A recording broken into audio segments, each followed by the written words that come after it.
Phoenix Lady here. How many people care that today, July 20th, 2020, is the 51st anniversary of the first man setting foot on another world? Probably not many relative to the population of the world. After all, this is not a great decadal celebration year like last year was. I was busy settling into my new home in Montana last year, so I don't remember reading or hearing much about last year's celebration, although I'm sure there was one. Still, I thought I'd lay out a timeline of personal memories of what I was doing at the time of the great decadal anniversaries. Pardon me while I wax nostalgic. So why anyone would want to wax nostalgia like it was a classic 57 Chevy Bel Air, I grew up with one and remember the fins very well, I have no idea. So what was I doing on July 20th, 1969? I had just graduated from Columbia High School in Richland, Washington, a year behind General James Mattis, who I never knew at the time since there were around 1,500 students. Ranked 20th out of a senior class of 535, I was also one of 6 National Merit Scholars. I seemed to have a very bright future ahead of me. On the other hand, I had several major strikes against me. First, I was a woman. Second, I had a 50% hearing loss. Third, I had no idea what I wanted to do in life. Well, on second thought, that isn't quite accurate. In my junior year, as part of a, get this, home ec assignment, I laid out my ideal future as a series of 5-year plans, ending at the turn of the century with being part of the first settlement on a world orbiting Alpha Centauri. No, my real problem was that I had no idea how to get there from here. Not surprising, given that at the time, hardly anyone other than science fiction writers and Star Trek creator Gene Roddenberry had any idea that such a thing would even be a possibility. To expect school guidance counselors, even in a school heavy on students whose fathers were nuclear scientists and technicians, components for one of the A-bombs dropped on Japan were developed at the Hanford Atomic Works north of town was unrealistic at best. Worse, my father was not one of those scientists or technicians. He was, at the time, a junior high school homeroom teacher, English and social studies. He had finished his PhD in education but had trouble finding a position at the collegiate level because he was functionally blind. He finally managed to get a position at Western Montana College, now University of Montana Western in Dillon, Montana, as an assistant professor of education. We would be moving at the end of the summer of 1969 from a high-tech town to a cow town. As a National Merit Scholar, I received a fair number of recruiting letters from places like University of Michigan, but no scholarship offers. On my father's salary, attending any prestigious university was out of the question, especially since there were no student loan programs funded by tax dollars at the time. Besides, I was a girl. I wasn't supposed to want to go to the stars. I was supposed to get married and have kids. At least that's what society still said at the time, even though Woodstock and Alice's Restaurant tried to say otherwise. I did apply to Reed College in Portland, a well-known liberal arts college. I would not be surprised if there's a connection between the college and the local Antifa BLM rioters trying to turn Portland into an insane asylum run by the inmates. Fortunately for me, they turned their noses up at me because they were seeking students from diverse backgrounds, and I lived too close. Go figure. Another few points related to where and what I was doing that night. First, I grew up in the Unitarian Universalist Church, which sees Jesus as a great man and a great prophet, but not God in man. Still, without their help, only a discussion with my mother, a mystic and student of Uspensky and Gurdjieff, when I was 17, I red-pilled myself. I remember the moment as if it were yesterday. I was doing dishes by hand and looking out at the stars as I thought about what my mother had said about the universe passing through me. Bam! Reality existed, and because I existed, I must be part of reality. That was my first conscious recognition of the choice everyone must make with every thought, word, and deed.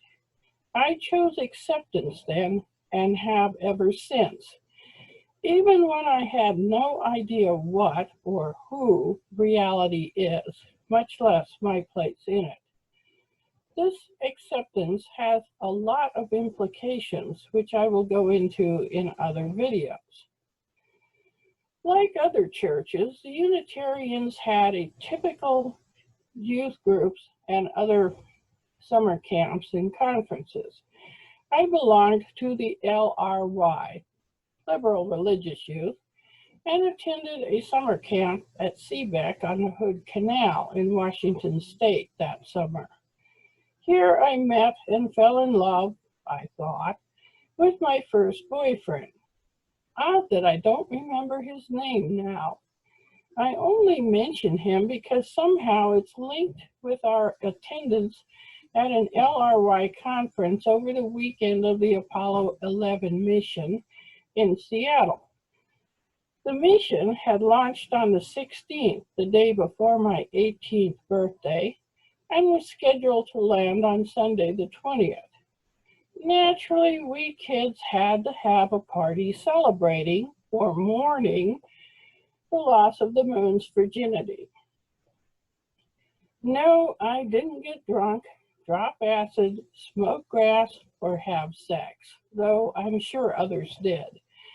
I sat under an evergreen bush and wondered what I could possibly do to be part of the grand adventure of exploring and settling space.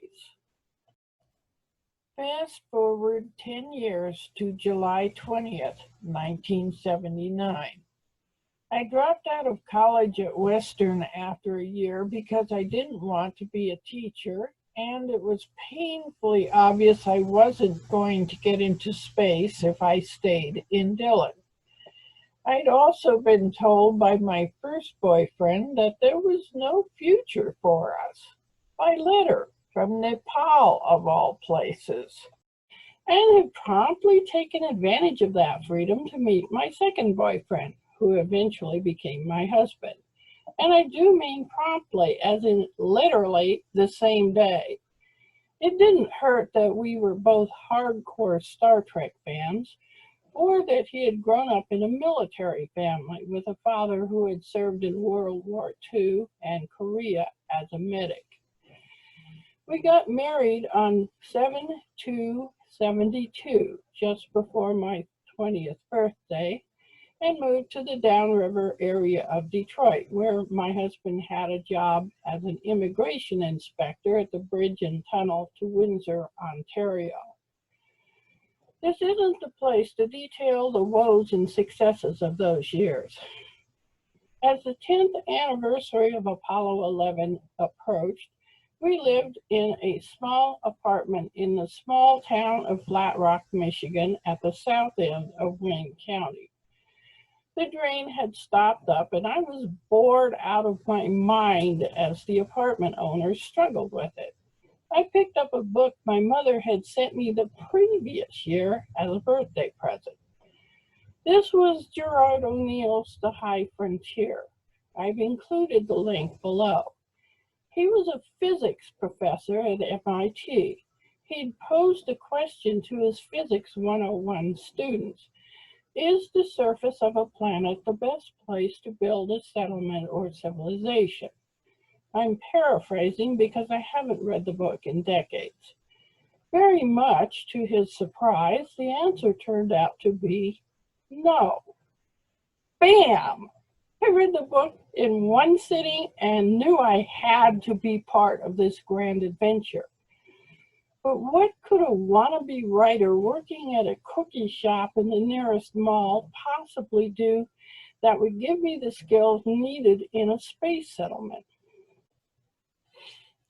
9 months earlier, I'd seen an ad for Control Data Institute, a trade school where one could learn computer programming or computer technology within 6 months to a year. It took me 3 days to get up the nerve to call them and schedule an appointment to visit the school to see what they could do for me. It took another 6 months to arrange the financing, a small student loan from a bank, and the rest of the money from my father, who, as I've mentioned elsewhere, literally fell out of his chair in shock that I'd finally decided on a career path. I spent 1980 learning how to fix computers with a little programming in Fortran tacked on to the end, and graduated with a 96% out of 100, the highest score in the history of the school at that point. I also got a job with ComShare, a computer tech company out of Ann Arbor, as initially a customer support coordinator, then a customer engineer. For the next 3 years, I got to travel around the country to support the company's business graphics system. I could spend all day telling stories about that, but not here. While I was in school, I also learned about the Detroit chapter of the L5 Society, now part of the National Space Society. And I joined them to work on turning the vision of Gerard O'Neill and his students, who created the Students for the Exploration and Development of Space, into a reality. We hosted a weekend workshop that pulled in a wide variety of specialists in the field. I even wrote an article about it for the L5 News. Things seemed to be looking up until the recession of 1983, the Apple IIe, and the IBM PC with DOS killed my job, along with a lot of others in the Detroit area. We had to pack up and move back to Dillon to live with my parents and try to run the local Radio Shack store. Sigh. I tell the tale of Montana high tech elsewhere. The important thing here is that I lost touch with what was going on in space development, but I did learn how to write the all-American sci-fi novel. No, you won't find it on Amazon because I've never seen any reason to make it available. The business failed when the local economy collapsed in 1988. By this time, my parents had moved to Greeley. So we again packed up and moved to live in a basement apartment a block away from them. I am still, 30 years later, kicking myself for not reading about the 1988 International Space Development Conference in Denver until after it was over. Not until 6 months later at Mile High Con, a well-known Denver sci-fi and fantasy convention, did I learn about the Front Range and Mile High L5 chapters of the National Space Society. I joined the Front Range chapter on the spot. By Space Day in Space Week of July 1989, I had gotten well acquainted with members of both the local chapters and the society as a whole. I even started the Northern Colorado chapter of NSS and published the Starfield Valley Times as a chapter newsletter. Things really seemed to be looking up as we began to work on getting a spaceport built in Colorado to serve the single stage to orbit launch vehicles then on the drawing boards. I was working at an electronic board and cable fabrication shop, testing and fixing boards. I got to meet Gene Roddenberry and Nichelle Nichols at the International Space Development Conference in Anaheim. I started the Save Me a Seat to Orbit project. Yeah, bad pun on single stage to orbit. I even got involved in Republican politics as part of the effort to educate the Weld County Commissioners about why having a spaceport in their county would be a great economic boom. Even though I lost my job at the fab shop, I kept busy on politics and space development until my husband also lost his job, but with the option to move to Colorado Springs. While Denver might be the center of commercial space in Colorado, the Springs is the center of military space. After all, it hosts the Air and Space Force Academy, Cheyenne Mountain Air Station, NORAD, Schriever Air Force Base, Missile and Cyber Defense, and Peterson Air Force Base, Space Command. It also hosts Space Foundation, which puts on the world-renowned Space Symposium at the Broadmoor Resort every year. By Space Day 1999, I was working at Gateway Computers Tech Support Call Center in the Springs. I had spent the last decade learning that making history is a hell of a lot harder than writing about it. I had also met Buzz Aldrin several times at assorted space development conferences, along with Charlie Walker and Ron Sega, shuttle astronauts, and many other luminaries within the space development community. I had even become friends with Dr. Bill Galbatz, head of the Delta Clipper program at McDonnell Douglas, builder of the first fully reusable launch vehicle. Things looked even better as I had begun designing the villages of tomorrow, places that could be built here on Earth as test beds for counterparts that could be built on the Moon, on Mars, or in orbit. You can check out the videos I made about them at the links below. Unfortunately, as I said before, making history is hard. The DC-XA failed due to human error. Al Gore decided Lockheed had a better design. I lost my mother in 1999 and my job in 2002 as an economic effect of 9/11. I managed to put some of my novels up on Amazon, but never did much marketing, so of course no one ever read them. I spent a year and a half struggling with what felt like disaster on disaster before I finally managed to get a job doing tech support for Adelphia Cable. Meanwhile, I kept plugging away, writing and polishing novels about the villages of tomorrow, the Starfield Valley Tales on Amazon, drafting and polishing scale designs of the villages of tomorrow, doing occasional volunteer work for Space Foundation, trying to keep up with the National Space Society. I won't mention the emotional racket going on in the background of my life since it isn't relevant here, save as interference. By the time Space Day 2009 rolled around, along with the Great Recession and the insanity of having House, Senate, and presidency under the control of certifiably insane people, I felt, well, defeated.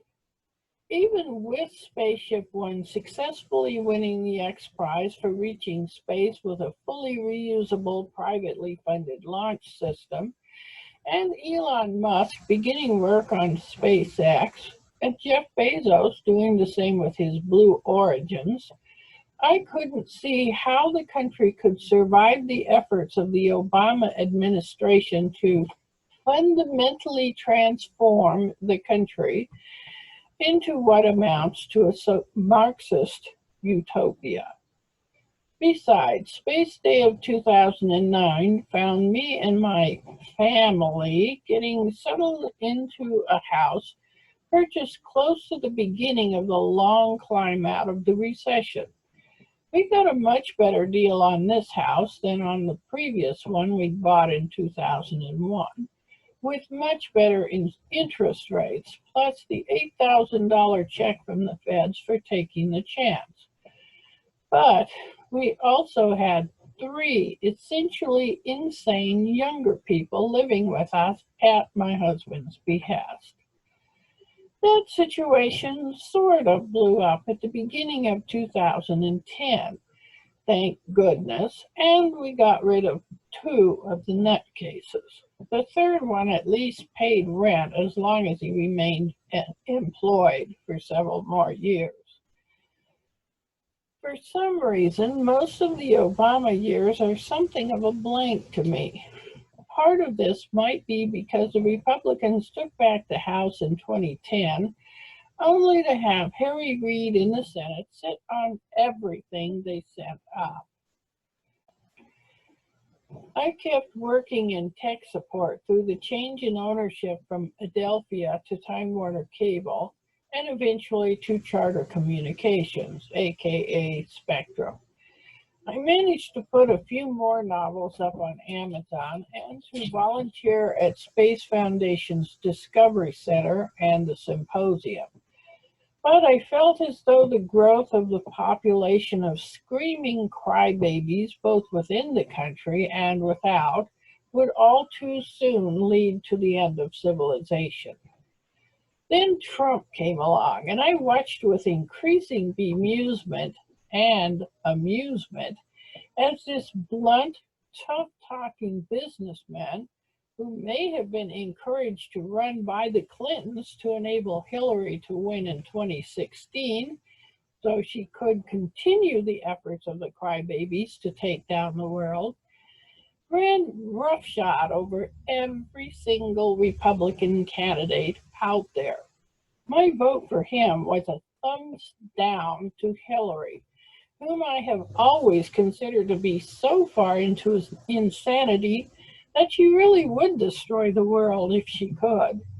I will never forget her calling me, along with every other adult in the country, those who accept reality and their places in it, a deplorable. No, just no.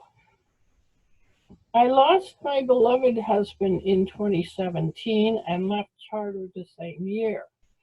Buoyed up by the work of the Trump administration, despite the screams of the crybabies, to keep his promises to improve the economy and clear the thicket of regulations, I decided to see if I could find a way to gather partners who might help me turn the villages of tomorrow into a reality as places people would want to live here and now to get away from the crybabies. Unfortunately, I sabotaged myself by making some monumentally bad financial decisions. Can't go back and change any of the choices I've made, though. So after struggling through the grief, both for my husband and the realization that I'm not a business person able to find and work with other people's money to make a dream come true, I gave up, sold my house, paid off all my debts, and moved in with my brother in Montana. Space Day 2019 passed with hardly any notice from me last year. Even though I pay a little attention to what's going on in space development, it's becoming even more painfully obvious that the end is nigh. The crybabies will not allow the adults to get away from them.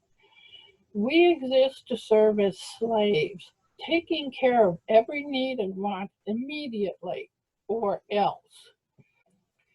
We're headed into a perfect storm of destruction as the four horsemen of the apocalypse ride roughshod over us. By 2033, nothing we recognize as civilization will be left. Even if Mr. Trump wins, as I certainly hope he does, this will delay the inevitable for only a year or two, 3 at most. By 2029, the 60th anniversary of Apollo 11, the world will be learning the hard way what happens when the crybabies kill the goose that lays the golden eggs. I hope I'm wrong. Only an adult could ever say that, because only an adult who accepts reality and his or her place in it can also accept that he or she can't possibly know everything. Adults deal with things as they are, not as they want them to be at any given moment.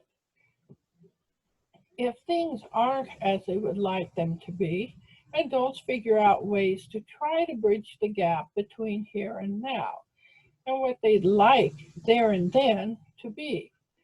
And adults accept failure to accomplish their desires, pick themselves up, consult with reality, and try again. Those who hate reality because it didn't give them what they wanted when they wanted it as babies will never grow up, will never learn, will never admit they could possibly be wrong because they'd rather die. All of history has been a battle between those who would be adults and those who would remain crybabies, whining and bullying adults to give them everything they want right now. I'm still here among the living, so I must still have tasks to execute until I'm called home to my ultimate place in reality. So I will keep working to execute those tasks as reality places them before me. I will do my utmost to hope for the best, but be prepared for the worst. And I will do what I can to help others do likewise. My apologies for the length of this video. I hope you find something of value in my tale. Phoenix Lady, out.